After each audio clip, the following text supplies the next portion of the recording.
자, 스프린트 다 받으셨죠, 그죠? 자, 오늘 우리는 뭐에 대해서 이야기를 할 것이냐. 자, 선생님이 여러 차례 이야기를 했습니다. 해방이 이루어지면서 사람들이 요거는 꼭 해결했으면 좋겠다 라고 생각했던 해방 이후의 핵심적인 과제가 두 가지 있었다라고 여러 차례 말씀을 드렸어요. 무엇과 무엇이었나요? 첫 번째, 그렇죠, 친일 세력들, 친일파들에 대한 처단과 두 번째, 토지개혁이었어요. 그죠? 이번 시간에 이 두 가지 문제에 대해서 함께 이야기를 해보도록 하겠습니다. 자, 먼저 우리가 늘 수업 시간 들어가기 전에 이번 시간에 우리가 배우는 내용이 어떠한 역사적인 맥락 속에서 이루어진 것인지에 대한 설명을 간단하게 하고 있습니다. 마찬가지로 이번 시간에도 간단하게 어떤 상황이었는지에 대한 정리 먼저 좀 하고 구체적인 내용에 대해서 함께 살펴보도록 하겠습니다. 자, 같이 한번 봅시다. 자, 우리나라는 해방을 맞이하게 되면서 38도선 이남 지역에는 미국 군대가 들어와서 대신 통치하게 되었다라고 이야기를 하였어요. 우리는 그것을 일컬어 미군정이라고 이야기를 했었습니다. 자, 이 미군정의 경우에는 어떠한 모습으로 들어왔다라고 이야기를 했느냐? 우리나라 상황에 대해서 잘 알고 들어왔다 그랬나요? 잘 모르고 들어왔다 그랬나요? 잘 모르고 들어왔다라고 이야기를 했어요. 그죠? 자, 그래서 미군정이 한반도에 들어오고 난 이후에 내린 첫 번째 명령이 무엇이었냐면은 일단 그죠, 지금까지 하던 대로 그대로 해. 우리가 파악하고 난 다음에 그 다음에 뭔가 바꾸겠다라는 것이었어요. 그죠? 그렇죠. 이 군정이 내린 명령이 무엇이었냐면 바로 현상 유지였다. 일제강점기의 모습을 바꾸지 말고 일단은 그대로 있어 라고 하는 게 미군정이 내린 첫 번째 명령이었다라고 이야기를 하였어요. 그죠? 자, 그래서 일제강점기의 사회 질서를 유지하고 정부 통치를 하기 위해서 사용되었던 여러 가지 기구들, 우리는 그런 걸 가지고 일제의 식민통치 기구라고 이야기를 해요. 일제의 식민통치 기구들, 미군정이 들어오면서 싹 다 없앴나요? 그냥 그대로 유지했나요? 현상 유지니까 그냥 그대로 유지되었다라고 이야기를 했어. 그지? 자, 그래서 이 식민통치 기구 아래에서 일을 하고 있었던 친일적인 관료들, 이 식민통치 기구 아래에서 경찰로서 역할을 하였었던 사람들, 이런 사람들 역시 싹 다 물갈이가 되었나요? 그대로 유지가 되었나요? 그렇죠. 현상 유지를 해야 되기 때문에 이런 사람들 모두 그대로 유지가 되었다라고 이야기를 하였습니다. 이 옆에까지 쓰는 거 보이나요 혹시? 나오나? 다 나와요. 좀 더 나와요? 자, 그래서 해방을 맞이하게 되면서 과거 친일적인 행위를 했었던 이런 친일파라고 하는 사람들, 친일파로 분류되는 사람들, 해방이 이루어진과 동시에 돌맞아 죽어도 전혀 어색하지 않은 상황이었습니다만은 이들의 경우에는 자기들이 살기 위해서 누구에게 붙어야 된다는 걸 잘 알고 있었어요. 미국에게 붙어야 된다는 걸 잘 알고 있었어요. 그죠? 자, 그래서 친일파들의 경우에는 미 군정에게 적극적으로 협조하는 모습을 보이면서 살아남았다라고 이야기를 하였고요. 미 군정의 경우에도 이들을 이용을 해서 한반도에 대한 통치를 원활하게 할 수 있었다라고 이야기를 하였습니다. 그죠? 자, 두 번째. 자, 우리는 1948년 5월 10일 50 총선을 통해서 어떠한 사람들이 다수가 당선이 되었다라고 배웠었나요? 그렇죠. 정치적인 성향을 좌익과 우익으로 나누어 본다면 그 가운데 우익들이 많이 당선이 되었다라고 이야기를 했어요. 그죠? 왜 그러냐면은 좌익이라든지 아니면은 김구 선생 같은 이런 사람들의 경우에는 한반도의 남북 분단을 의미하는 이 총선거에 동참할 수 없다라고 하면서 대부분 출마를 하지 않았어. 그지? 그러다 보니까 남북 분단에 대해서 동의까지는 아니었더라도 일단 큰 생각을 가지고 있지 않았던 이승만과 그를 따르는 여러 우익들이 다수가 당선이 되는 그러한 결과를 가져왔다라고 이야기를 하였습니다. 자, 그리고 이 우익 중에서는 어떠한 사람들이 많았다라고 이야기를 했느냐? 땅 많은 지주라던가 아니면은 공장과 회사를 가지고 있는 자본가 이런 사람들이 많았다라고 이야기를 하였어요. 그죠? 자, 그리고 전부 다라고 할 수는 없습니다만은 어쨌든 일제강점기에 이 사람들이 지주와 자본가로서 경제적으로 성공할 수 있었던 까닭은 무엇이었을까? 그렇죠. 대놓고 다라고 할 수는 없습니다만은 어쨌든 이들 가운데 상당수는 과거 친일 경력을 가진 사람들이었다라고 이야기를 하였습니다. 그죠? 이들 가운데 일부는 친일 경력을 가지고 있는 사람들이었다라고 이야기를 하였어요. 그래서 지주 자본가들 가운데 친일 경력자들이 존재하는 상황이었고, 이런 사람들이 이 50 총선을 통해서 국회 다수당을 차지하는 이런 모습이 나타났다라고 이야기를 하였습니다. 한편 이 대한민국 정부 수립과 동시에 대통령이 된 사람이 있었으니 그가 바로 이승만 박사였어요. 그죠? 자, 이 사람의 경우에는 물론 독립운동을 오랫동안 해온 사람이고 국내에서도 상당히 이름이 널리 알려진 유명한 사람이었습니다만은 이 사람이 지금까지 활동해왔던 지역이 주로 어디였나요? 미국에서 주로 활동해 왔어, 그지? 자, 그러다 보니까 이 사람이 국내에 들어와서 정치 활동을 하게 되고 대통령이 되고 했는데 자기를 지지해 줄 수 있는 나의 손과 발이 되어서 나의 정치적 목적을 달성할 수 있는 이런 지지 세력들이 많은 편이었나요? 별로 없는 편이었나요? 없어요, 그죠? 오랫동안 미국에서 활동한 사람이다 보니까 국내에서 자신을 뒷받침해 줄 수 있는 지지 세력을 필요로 하는 상황이었다라는 것이죠, 그죠? 자, 그래서 이러한 이승만과 그리고 우익 가운데 친일 경력을 가지고 있는 사람들의 이해관계가 일치하는 모습이 나타나게 되었다라고 이야기를 했어요, 그죠? 친일 경력을 가진 사람들은 자기의 친일 경력을 덮고 자신을 애국자로 포장해 줄 수 있는 그런 사람을 필요로 하였다라고 이야기를 했고, 이승만은 자기를 지지해 줄 수 있는 힘 있는 사람들이 필요하다라고 이야기를 했습니다. 그래서 이런 어떤 서로의 이해관계가 일치했던 친일 경력자들과 이승만의 이 협조적인 관계가 이루어지게 되었다라고 이야기를 하였어요, 그죠? 자, 그래서 이들의 경우에는 해방 이후에 미 군정에 적극적으로 협조를 하면서 자신들이 살아남고 나아가서 더 힘을 키우고자 하였다라고 이야기를 하였습니다. 그러면서 자연스럽게 우익들 가운데 지주 자본과 친일 경력자 이런 사람들 중에서 이승만의 정치적인 힘을 뒷받침해주는 이승만 지지세력 이런 사람들이 나타나게 되었다, 형성되었다라고 이야기를 했었던 것 같아요, 그죠? 자, 그렇다면 이 사람들의 친일 경력을 덮고 세탁하면서 이 사람을 애국자로 포장해 줄 수 있는 수단은 무엇이었을까? 그렇죠. 이 사람들은 우익이었어요, 그지? 그리고 지금 한반도가 남과 북으로 분단이 되었어요, 그죠? 자, 그러면서 이승만과 이런 친일 경력자들이 무엇을 입에 담기 시작을 하느냐? 지금 급한 것은 뭐다? 공산주의의 확산을 막는 것이다. 반공을 적극적으로 내세우기 시작하였다라고 이야기를 하였어요, 그죠? 자, 그래서 과거 일제강점기에 독립운동을 했던 좌익 쪽 세력들, 그러니까 사회주의나 공산주의 쪽에서 활동했던 이런 사람들을 매국노, 북한이나 소련에게 나라를 팔아먹이려는 사람들이라고 비난을 하면서 반공을 외치는 우리들이야말로 무엇이다?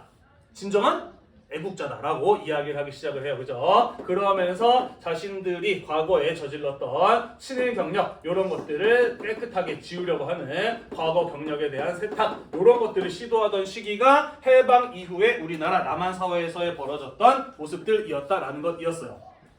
대충 기억이 나시나요?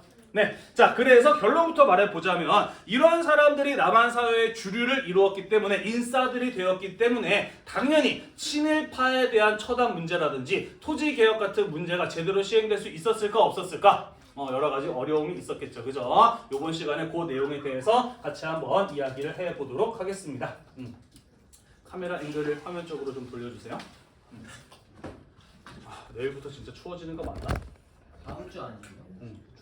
원래는 내일부터 엄청 추워질 거라고 하긴 했는데 왜 이래?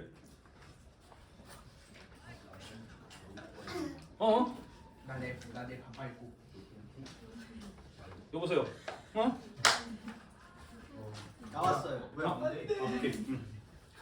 뭐가 안 돼요, 이거.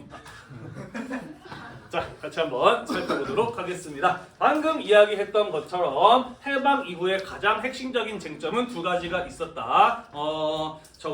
신탁통치 문제를 제외하면은 일제 식민 지배에 협력했던 민족 반역자 친일파들을 언제 어떻게 처벌할 것인가의 문제가 그 첫 번째였고요. 두 번째는 선생님이 여러 차례 이야기를 했어요. 일제 강점기 동안 우리나라 사람들이 먹고 살기 힘들었던 이유는 여러 가지가 있습니다만은 그 가운데 가장 크고 근본적인 원인은 무엇이었느냐? 식민지 지주제의 강화였다라고 이야기를 하였어요, 그죠? 조선시대 때부터 이어져 왔던 경제 구조였죠, 그죠? 극소수의 지주가 일본과 극소수의 지주가 절대 다수의 토지를 소유하고 있었기 때문에 농사짓는 농민들의 경우에는 그들에게 땅을 빌려서 농사를 지어야만 했다. 그래서 1년 동안 열심히 농사를 지어도 수확물의 상당 부분을 그 사람들한테 땅을 빌린 값, 소장료로 내야 하는 거, 이러한 것들이 절대 다수의 농민들이 삶이 어려웠던 이유 중에 하나였다라고 이야기를 하였습니다. 그래서 해방이 이루어지게 된다면 이러한 경제적 불평등에 대한 개혁이 이루어지기를 오랫동안 사람들이 소망해 왔고, 해방이 이루어지게 되면서 그것이 현실로 이루어지기를 사람들은 간절하게 바라고 있었다라는 것이죠. 자, 그래서 이 두 가지가 해방 이후의 핵심적인 과제였다라는 것입니다. 그러면 이 두 가지 과제가 각각 어떻게 해결이 되었는지, 실천이 되었는지 같이 한번 살펴보도록 할게요.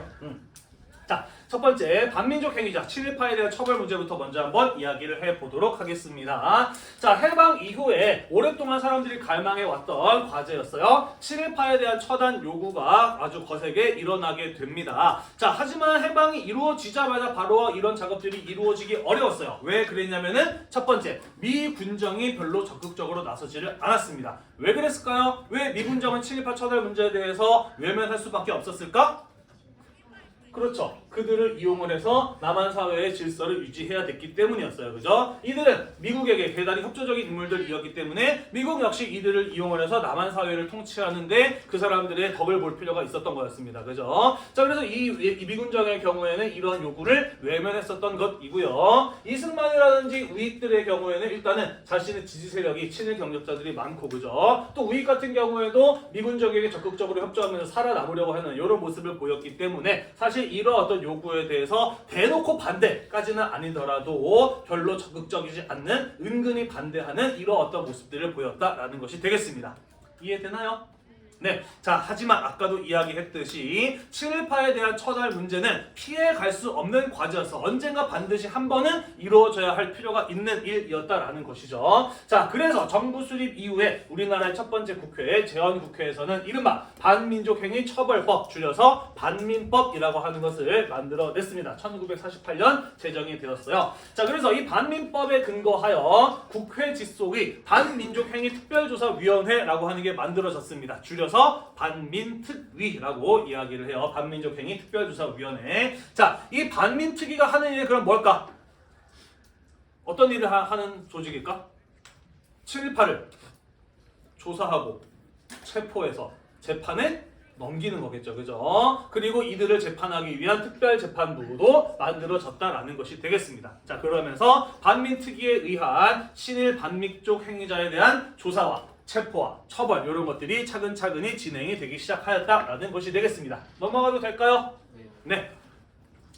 자, 그래서 반민특위가 1949년 1월 달부터 활동을 하기 시작을 해요. 각계각층에 광범위하게 퍼져 있었던 친일 경력자들에 대한 검거와 재판이 이루어지게 됩니다. 자, 하지만 이 반민특위의 활동이 거의 시작하자마자 이승만 정부의 강력한 방해를 받게 됩니다. 왜 이승만 정부는 이런 친일파들을 처단하는 작업을 적극적으로 방해를 했느냐? 아까도 이야기했듯이 이승만의 지지 기반은 친일 경력을 가지고 있는 지주자본가 출신들이 많았기 때문이었다라는 것이었어요. 그죠? 자, 그러면서 이승만이 국민들에게 특별 감화를 하는데 그 내용이 무엇이었느냐? 좌익 반란분자 색출 경우에 풍부한 경찰관을 마구 잡아들여서는 안 된다라고 주장을 했어요.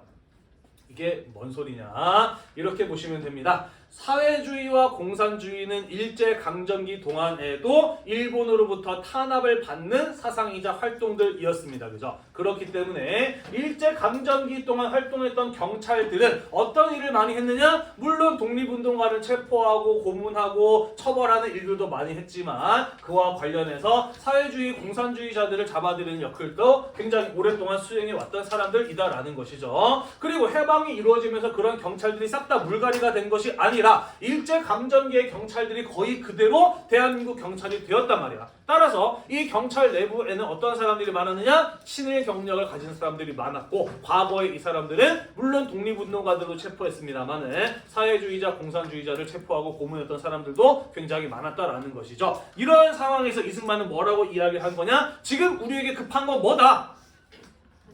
그죠? 공산주의 확산을 막는 거다. 반공이다. 반공이 중요한데 이 사람들이 친일 경력을 가지고 있다고 해서 이 사람들 막 잡아들여서는 안 돼. 그러다가 우리 반공이라는 목표를 달성할 수 없어. 라는 식으로 과거에 친일 경력을 가지고 있었던 사람들, 그 중에서 특히 경찰에 대한 이런 어떤 옹호 발언을 하는 모습들을 볼 수가 있었다라는 것이죠. 이해가 되시나요? 자, 그러면서 1949년 4월 달에는 이른바 국회 프락치 사건이라고 하는 것이 일어나기도 합니다. 프락치라고 하는 것은 뭐 스파이, 간첩 이런 개념이라고 보시면 돼요. 국회의원들 가운데 반민특위에 소속되어 있었던 국회의원들을 북한이 보낸 프락치 내지는 소련의 프락치로 몰아서 이 사람들을 구속했던 사건이 바로 이 국회 프락치 사건이라고 하는 것이 되겠습니다. 자, 그러다 보니 반민특위의 활동이 탄력을 받기가 어려웠겠죠. 그죠? 상당히 이 반민특위가 친일 반역자들에 대한 체포라든지 조사활동 같은 것들이 이루어지기 힘든 상황이었다라는 것이죠. 자, 그러다가 49년 6월 달에 가게 되면은 경찰이 반민특위의 사무실을 습격하는 이런 일이 벌어지기도 합니다. 아까도 이야기했듯이 이 경찰들 가운데에서는 친일 경력을 가지고 있는 사람들이 꽤 많았어. 그리고 당연히 그 사람들은 반민특위의 활동에 의해서 체포되었겠죠. 그죠? 자, 그러자 경찰 쪽에서 이 경찰들을 체포하지 말아라. 석방해 줄 것을 반민특위에게 요구하기도 하였다라는 것이죠. 풀어줬을까?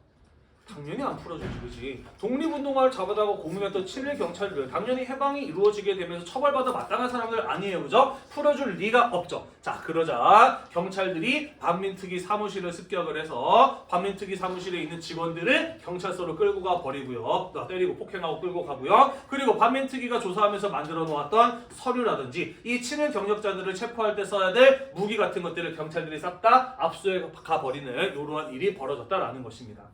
이해되시나요?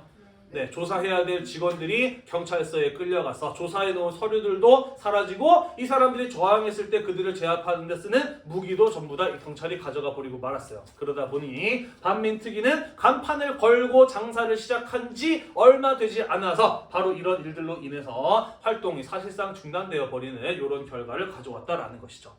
넘어가도 될까요? 네. 자, 그 이후의 상황 보도록 하겠습니다. 아까도 이야기했듯이 국회에는 이런 사람들이 다수를 차지했다라고 이야기를 하였어요. 그죠? 그래서 국회 차원에서도 방해 공작에 들어가게 됩니다. 반민족행위 처벌법을 개정을 해요. 그러면서 처벌 기한을 축소시킵니다. 자, 원래 1950년 6월 달까지 이 반민족 행위자들에 대한 조사와 처벌 재판이 이루어지도록 합의를 봤던 것이었어요. 그런데 그 기한은 1949년 8월 달로 줄여버렸습니다. 조사할 수 있는 기간이 어떻게 됐어요? 줄어들었어요. 그죠? 그러다 보니 더더욱 이 반민족 행위자들에 대한 조사와 처벌이 어려워졌다라는 것이고요. 이 처벌 기한이 넘어가고 난 다음에는 반민족 행위자들에 대한 조사와 처벌이 이루어질 수 있어요? 없어요? 없어요. 그죠? 법적으로 이게 딱 시간이 정해져 있는 것이었기 때문에 그 이후에는 아예 그냥 넘어가 버리고 많은 문제가 되어버리고 말았다라는 것이죠. 자, 또한 이 법을 개정하면서 반민족 행위에 대한 정의를 훨씬 더 범위를 이전보다 축소시켰어. 그러니까 정말로 고위급 인사로 활동했던 사람들이거나 아니면은 정말 악독하게 친일 행위를 했던 사람들만 정말로 반민족 행위자의 범주 안에 놓고 나머지 사람들은 죄다 제외시켜버리는 이러한 법의 개정이 이루어졌다라는 것이죠. 자, 그러다 보니 안 그래도 경찰의 습격을 받아서 실질적으로 활동할 수 있는 여건이 없었던 반민족 행위 특별조사위원회 반민특위의 경우에는 이런저런 활동을 하다가 결국에는 얼마 지나지 않아서 1949년 10월 완전히 해체되어 버리고 마는 이런 결과를 가져왔다라는 것입니다. 물론 그 기간 중에도 일부 조사받고 체포되어서 재판에 넘겨진 사람들이 있었습니다만은 이런 분위기 속에서 그런 사람들이 제대로 처벌을 받을 수 있었을까 없었을까? 없었겠죠. 그죠? 대부분 극소수에 불과했다. 처벌받은 사람들은 극소수에 불과했고 그 극소수의 사람들 가운데에서도 정말 나쁜 친일 행위를 했던 사람들임에도 불구하고 사형 집행이 이루어진 것은 한 건도 없었고요. 대부분 감형을 받거나 형 집행 중지로 풀려납니다. 특히 6.25 전쟁 같은 것들이 터지게 되면서 군인이나 경찰 가운데 이런 친일 경력자들의 경우에는 전쟁 상황이라고 하는 명분 하에서 대부분 일찍 수감 생활을 끝내고 풀려나와서 원래 자리로 복귀하는 이런 일들이 친일파에 대한 처단의 모습이었다라는 것이에요. 대충 이해가 되시나요? 네, 그래서 친일파 처단 문제는 아직까지도 제대로 해결되지 못한 역사적 과제다라고 볼 수가 있겠습니다. 그런 얘기 있죠, 그죠? 독립운동을 하면 3대가 망하고 친일을 하면은 잘 먹고 잘 살았다라는 이런 얘기 있거든요. 전혀 틀린 말이 아니었다라는 것이죠. 자, 교과서에 보시면은 이런 사진 있습니다. 반민특위 투서함의 모습이에요. 요거 뭘까요? 투서함. 반민특위가 상자를 하나 설치해서 전봇대 같은 데다가 매달아놨어. 뭐 하라고? 반성하라고? 아니죠. 그렇지. 주변에 혹시 친일 행위한 사람이 있으면은 정보를 적어서 넣어달라고 한 거였죠. 우체통 같이. 그래서 반민특위에서 열어보고 해당 사항에 대한 사실 조사가 이루어지고 반민족 행위자들에 대한 조사와 처벌 같은 것들이 이루어지도록 했던 모습이라고 보시면 될 것 같습니다. 자, 그리고 일부 체포된 친일파들의 모습들이 있기는 해요. 이 사람은 노덕술이라고 하는 사람이에요. 일제 강점기를 배경으로 한 영화나 드라마에 이 사람이 모티브가 된 사람들 굉장히 많죠. 경찰 형사 중에서 이 독립운동가들을 체포하고 고문하기로 굉장히 유명했던 사람 노덕술이라고 하는 사람이 있습니다. 두 번째 있는 사람은 김연수라는 사람이고요. 이 사람은 기업가였어요. 돈 벌어가지고 전부 다 일본한테 갖다 바쳤던 이런 사람이고요. 최린, 이 사람은 천도교, 그러니까 동학 지도자 중에 하나였어요. 과거 3.1운동 때는 민족 지도자로서 기미독립선언 같은 것들을 주도했던 애국자였습니다만은 일제강점기를 거치면서 조금씩 친일파로 변절되어 가고 말죠. 그러면서 나중에는 중일전쟁 같은 거 일어났을 때 한국 사람들에게 적극적으로 지원병제에 지원할 것을 독려하는 이런 어떤 친일의 모습을 보이게 되고요. 해방 이후에 이렇게 체포되는 결과를 맞이하기도 하였었던 것이죠. 자, 그래서 우리 반민족 행위자에 대한 처벌이 이런 식으로 제대로 이루어지지 못했다라는 부분 먼저 살펴보았습니다. 넘어갈게요.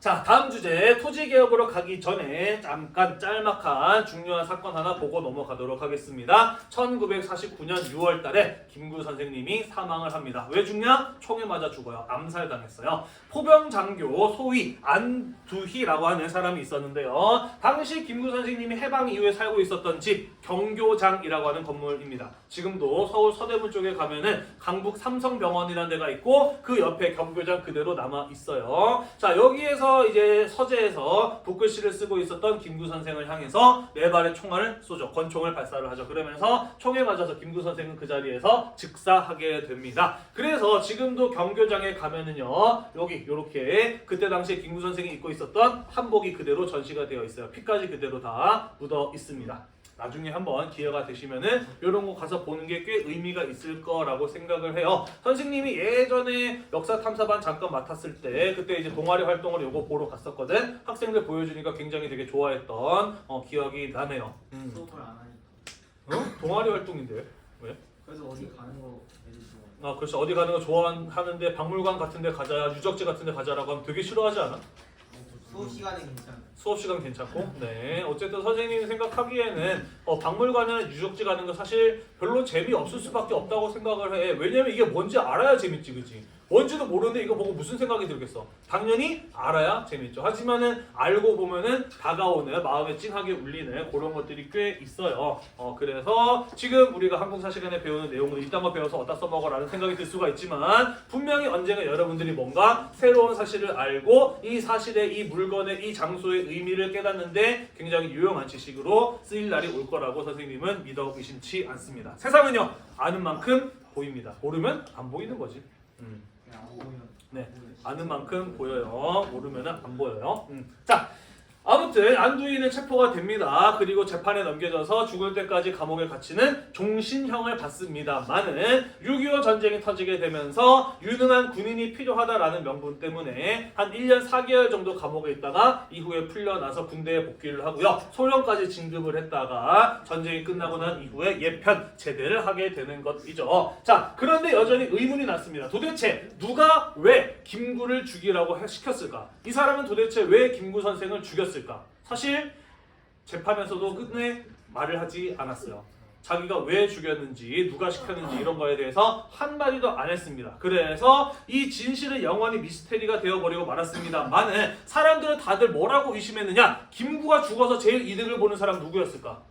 사실 이승만이죠, 그죠? 그래서 자신의 정치적인 라이벌을 제거하기 위해서 이승만이 시킨 것이 아니냐라고 하는 소문이 파다하게 돌았어요. 아니면은 미군이 시킨 것이 아닐까라는 이런 의심도 받았어. 왜냐하면은 김구 선생의 경우에는 남북 분단에 대해서 끝까지 반대했던 사람이기 때문에 미국 입장에서 김구 같은 사람의 존재를 불편하게 여기지 않았을까라는 그런 어떤 의심을 하기도 했습니다만은 아무튼 끝내 밝혀지지는 못했어요. 자, 하지만 이 사람이 단독 범행이 아니라는 의심은 점점 더 확신으로 굳어가게 됩니다. 왜냐면은요, 이 사람 전쟁이 터지게 되면서 곧바로 복역에서 풀려났을 뿐만 아니라 군대에서 빠르게 승진도 했고 제대하고 난 이후에는 군납 식료품 공장을 운영하기도 했어. 군대에 들어가는 음식을 만들어내는 공장을 이 사람이 운영을 했다고. 보통 군납 그렇지 군납 식료품 공장 이런 거 어떤 사람들한테 주어질까? 간부. 그렇지 정부와 연줄이 있는 사람들 혹은 국가 유공자 이런 사람들한테나 주어지는 특혜거든. 사실 돈 많이 벌 수밖에 없는 구조잖아요. 그래서 자 그런데 이 사람에게 이런 식료품 공장을 운영하는 권한이 주어졌다라고 하는 것은 분명히 강력한 권력자 누구가 얘를 시켰고 그래서 얘는 김구 암살에 대한 성과급으로 요걸 받은 게 아니냐라는 그런 어떤 의심을 받았습니다만은 끝끝내 진실은 밝혀지지 못했다라는 것이죠. 재밌는 거는요. 1996년에 어떤 일이 벌어지냐면요. 버스기사 아저씨 박기서라고 하는 사람이 있었습니다. 이 사람은 평소에 김구 선생님을 대단히 존경하는 사람이었어요. 요즘 말로 하자면 약간 뭐랄까 김구 덕후라고 해야 되나? 김구 선생님과 관련된 자료들을 집에다 모아놓고 맨날 그거 읽고 공부하고 막 그런 사람이었어요. 자 그러다 보니 이 사람 버스기사였는데 평소대로 버스를 운전하고 있는데 어떤 사람이 타는 거야. 버스에 타는 거야. 근데 어디서 많이 본 얼굴이야. 누구지? 한참 생각했는데 아니나 다를까 누구였던 거예요? 안두희였던 거예요. 그죠? 그래서 버스 운전하다 말고 소리를 버럭 질렀어. 어떻게 당신 같은 사람이 아직도 살아있을 수가 있지? 이러면서 소리를 버럭 질렀대요. 그랬더니 안두희는 아무 말도 안 하고 그냥 버스에서 내려서 집으로 가더라는 겁니다. 그래서 박기서 아저씨는 나중에 이 안두희를 미행을 해서 그 사람이 어디 사는지 알아내게 돼요. 그리고 집에 가서 이렇게 생긴 나무 막대기에다가 매직으로 정의봉이라고 쓴 다음에 안두희의 집에 찾아가서 자고 있는 안두희를 이 몽둥이로 두들겨 패서 죽입니다. 그렇게 안두희는 1996년에 죽음을 맞이하게 되죠. 자 이후에 자수를 해서 박기서 씨는 감옥에 갇힙니다만은 1년 4개월 뒤에 3.1절 특사로 무덤이네. 3.1절 특사로 감옥에서 풀려 나오게 되죠. 그러면서 현재는 부천 쪽에서 택시기사 하시면서 잘 살고 계시다고 하고요. 얼마 전에 용산에 식민지 박물관이 만들어졌는데 거기에다가 이 안두희를 때려 죽이는 있었던 정의봉을 기증을 하셨다라고 해요. 그래서 지금 가면은 전시가 되어 있다라고 합니다. 이런 거 알고 보면 재밌잖아, 그렇지? 모르면은 저게 뭐야 막대기 왜 정의봉이라고 써놨어라고 생각하겠지만 알고 보면 굉장히 의미가 있죠, 그죠? 세상은 아는 만큼 보입니다, 여러분. 다만 잘한 일인가? 아니요. 박기서 씨 참 훌륭한 일 하신 분인가요? 아니요. 물론 판단은 좀 나뉠 수 있어요. 우리가 감정적으로 봤을 때는 굉장히 통쾌하지, 그지? 정의 구현한 사람인 것 같고, 그죠? 다만 아쉬운 점은 한 두 가지 정도 들어볼 수 있을 것 같아요. 하나는 선생님이 역사를 공부하는 사람으로서 이런 아쉬움이 좀 남기는 해. 이런 사람들 나중에 이제 죽기 전에 양심 고백 같은 거 하는 경우들이 있어요. 죽기 전에 마음의 짐을 털고 간다라고 하면서 양심 고백하면서 그때 사실은 이랬다라고 말을 하거나 아니면 자서전 같은 것들을 남기는 경우들도 있기도 하죠. 물론 전도환 같은 사람은 그런 거 안 하고 그냥 갔습니다만은 이 사람이 좀 더 오래 살았다라고 한다면 안두희가 좀 더 오래 살았다라고 한다면 자수를 하거나 자서전을 남기거나 아니면 하다못해 이 사람에 대한 재조사 같은 것들이 이루어지면서 얘네 좀 조용히 시켜라. 재조사 같은 것들이 이루어지면서 김구 암살에 대한 역사적인 실체가 드러날 수도 있었을 텐데 그런 기회가 영영 없어져 버린 것은 조금 아쉬운 모습이 아닐까라는 생각이 들고요. 그리고 우리는 법치 사회를 살고 있잖아, 그지? 이런 어떤 사적인 보복 같은 것들은 어쨌든 법적으로는 옳지 않은 일이라서 조금 아쉬운 부분이 남기는 합니다. 오랫동안 살려두고 계속해서 역사적으로 비난을 받는 게 이 사람에게 훨씬 더 고통스러운 일이 아니었을까라고 하는 그런 생각이 살짝 들기도 합니다. 재밌지, 그지? 네. 한국 사회 이렇게 재밌는 거 과목이에요, 여러분. 네, 또 뭔 얘기 하나 더 하려고 그랬었는데 기억이 안 나네. 원희군 닮았. 좀 그랬나요?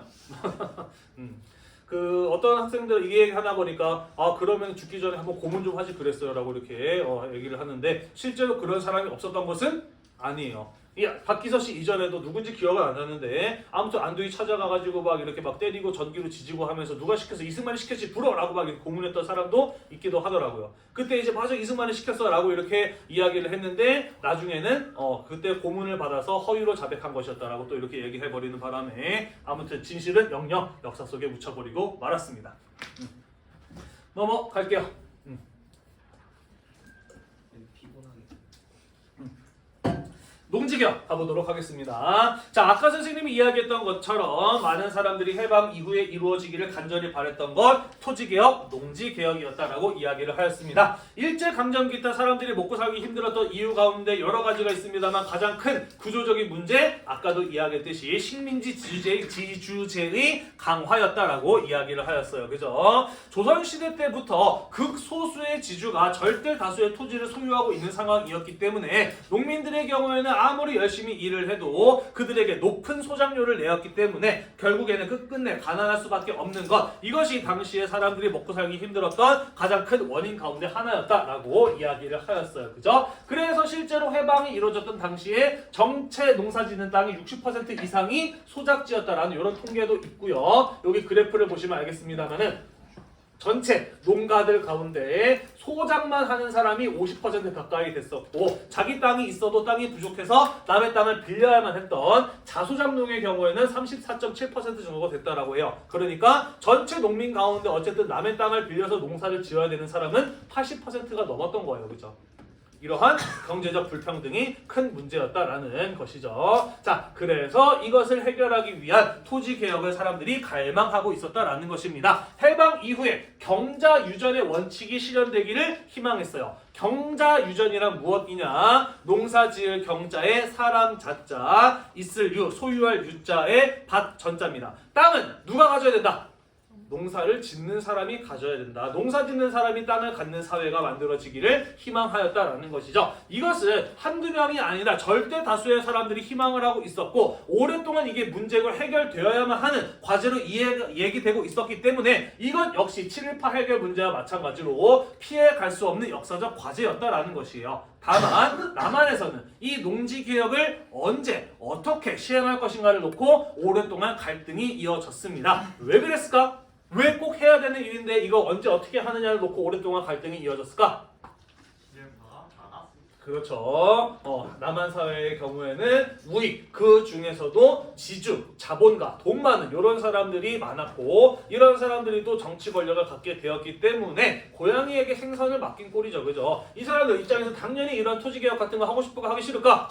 하기 싫겠지, 그지? 그래서 어떻게 하면 안 할 수 있을까? 어떻게 하면 미룰 수 있을까? 어떻게 하면 자기들의 손해를 최소화할 수 있을까? 이런 것들을 고민하다 보니까 이 토지개혁은 하루 이틀이 지나면서 계속해서 미뤄져 가고만 있었다라는 것이죠. 자, 결국 미 군정에서는 먼저 좀 쉽게 해결할 수 있는 문제부터 손을 댑니다. 그게 바로 뭐냐면은 귀속 농지 문제예요. 귀속 농지라고 하는 게 뭐냐면은요, 일본인들이 소유했던 농지를 말하는 겁니다. 일본으로 돌아가면서 땅을 가지고 갈 수는 없잖아, 그지? 그러니까 많은 일본인들이 소유했던 땅을 그대로 남겨놓고 갔단 말이야. 주인 없는 땅이 됐단 말이지. 이런 거 주인이 없으니까 쉽게 나눠줄 수 있죠, 그죠? 그래서 일본인 땅에서 소작을 하던 사람들에게는 먼저 나누어지는데 어쨌든 자본주의적 방식으로 이루어집니다. 유상분배의 방식으로 이루어져요. 1년 동안 농사 지은 결과물의 20%를 15년 동안 내게 합니다. 그래서 그것을 땅값으로 대신 받는 이런 어떤 분배가 이루어지게 돼요. 물론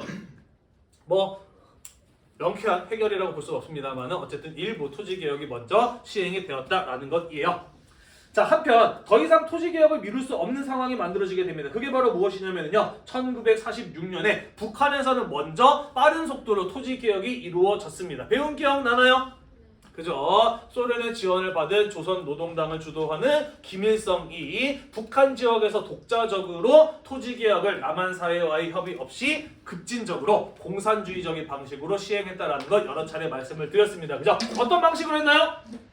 무상몰수, 무상분배의 방식으로 했어. 그지? 지주들이 가지고 있는 땅 아무런 대가 없이 뺏어요. 그리고 그것을 아무런 대가 없이 농민들한테 나누어주는 공산주의적인 방식으로 토지개혁이 이루어졌다라는 것이죠. 네, 소련과 공산당이 정권을 장악한 북한이었기 때문에 이런 식의 개혁이 가능했다라는 것입니다. 이해되나요? 이거 찍고 있는 거지 지금, 그지? 문득 드는 생각. 내가 아까 빨간 버튼 눌렀나 안 눌렀나 갑자기 걱정이 됐어. 돌아가고 있는 거 맞지? 네. 네. 자, 물론 북한의 이런 어떤 방식의 경우에는 속 시원할 수는 있습니다만은 그 과정이 결코 평화롭지는 않았다라고 이야기를 했죠. 그죠? 이러한 토지 개혁을 거부하거나 저항하는 사람들을 죽이거나 내쫓는 강압적인 방식으로 토지 개혁이 이루어졌고, 그러다 보니까 북한 정권에서 환멸을 느낀 많은 사람들이 남한으로 넘어오게 되었다. 그런 사람들이 뭐 서북 청년회 같은 것들을 만들기도 하였다라는 거 4.3 사건 이야기할 때 잠깐 언급을 했었어요. 자, 아무튼 북한에서 먼저 농지 개혁이 이루어졌다는 소식이 남한에 들리게 됩니다. 남한 농민들은 어떤 반응이었을까요? 북한에서 먼저 무상몰수, 무상분배의 방식으로 토지 개혁이 이루어졌다는 소식이 들려와 남한 농민들 기분이 어땠을까? 안 좋아? 왜 안 좋아? 그렇지. 네, 부러워. 우리는 왜 안 해? 라는 이런 어떤 불만이 갖게 되겠죠. 불만을 갖게 되겠죠. 그죠? 자, 그래서 더 이상 미룰 수는 없었다라는 겁니다. 자, 그래서 오래 논의 끝에 결국 1949년 6월 농지개혁법이 제정이 되고요. 1950년 3월 달부터 이승만 정부에 의한 토지개혁이 실시가 됩니다. 원칙은요, 경자유전의 원칙이 그대로 적용이 됩니다. 다만 남한은 공산주의 정권이 아니었기 때문에 어떠한 방식으로 이루어지느냐? 유상매입, 유상분배의 방식으로 토지개혁이 이루어졌다라는 것이죠. 지주들에게 땅을 돈 주고 사서 농민들한테 돈 받고 팔았다라는 거예요. 이해가 되시죠? 자, 어떤 방식으로 이루어졌느냐? 한 가구당 토지 소유 상한은 3정보, 약 3,000평으로 정해졌습니다. 따라서 내가 땅을 10,000평 가지고 있다라고 한다면 7,000평은 나라에다가 팔아야만 했다라는 거야, 법적으로. 이해가 되시죠? 네, 팔아야만 했다라는 것이 되겠습니다. 자, 그래서 3,000평 이상의 토지는 국가가 돈 주고 매입을 하되 지주한테 바로 땅값을 줄 만한 돈이 당시 대한민국 정부에게 있었을까 없었을까? 없어요. 그죠? 그래서 지주에게 뭘 주느냐? 지가증권을 줍니다. 이렇게 생긴 거거든요. 지가증권. 그러니까 토지 가격을 정부가 보증하는 문서예요. 나중에 나라에 돈이 생겼을 때 땅값을 지불하겠다라고 하는 약속의 증서, 그게 바로 지가증권이라고 하는 거예요. 몇 년 뒤에 정부로부터 돈으로 돌려받을 수 있었다라는 겁니다. 자, 한편 땅을 받은 농민들의 경우에는요, 5년 동안 자기가 농사 지은 것의 30%를 땅값으로 내야만 했다라는 것이죠. 자, 그래서 정부가 이렇게 땅값을 받고 그걸 나중에 지가증권을 소유하고 있는 지주들한테 돌려주는 방식으로 유상매입, 유상분배 방식으로 토지개혁이 이루어졌다라는 거예요. 대충 이해가 되시나요?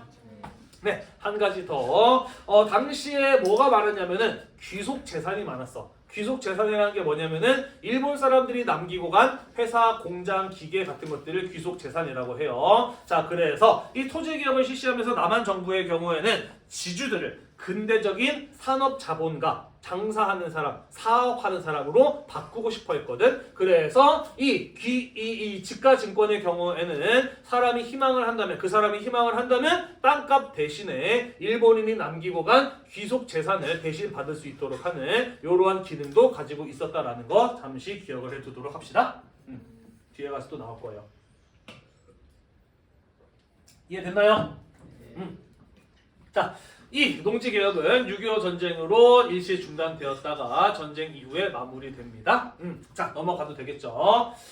자, 그래서 농지개혁이 실시된 결과 조선시대 때부터 이어져 왔던 토지 소유의 불평등, 지주소작제라고 하는 것은 거의 사라지게 되고요. 대부분의 농민들이 자기 땅을 갖게 되는 토지 소유가 실현되는 결과를 가져왔다라는 것입니다. 그래도 농지개혁은 어느 정도의 성과를 거두는 데 성공하였다라고 볼 수가 있겠네요. 농민들의 경우에는 내 땅을 갖게 됐어요. 이제 농사 지은 거 전부 다 내 거야. 당연히 생산 의욕이 더욱더 높아지게 되었겠죠. 그죠? 자, 그러면서 우리에게 땅을 준 이승만 정부에 대한 지지도가 농촌의 농민들을 중심으로 올라가는 이런 모습을 보이기도 합니다. 그래서 이승만 정부 내내 이 농촌 지역에서는 의외로 정부에 대한 지지도와 신뢰도가 높은 이런 모습을 또 보이기도 해요. 무엇보다도 이 농지개혁이 6.25 전쟁 터지기 직전에 실시가 되었거든. 그러다 보니까 만약에 전쟁 터지기 직전에 농지개혁이 시행되지 못했다라고 한다면 북한군이 남한에 내려왔을 때 농민들은 아마 북한군을 훨씬 더 기쁜 마음으로 환영했을지도 몰라요. 그죠?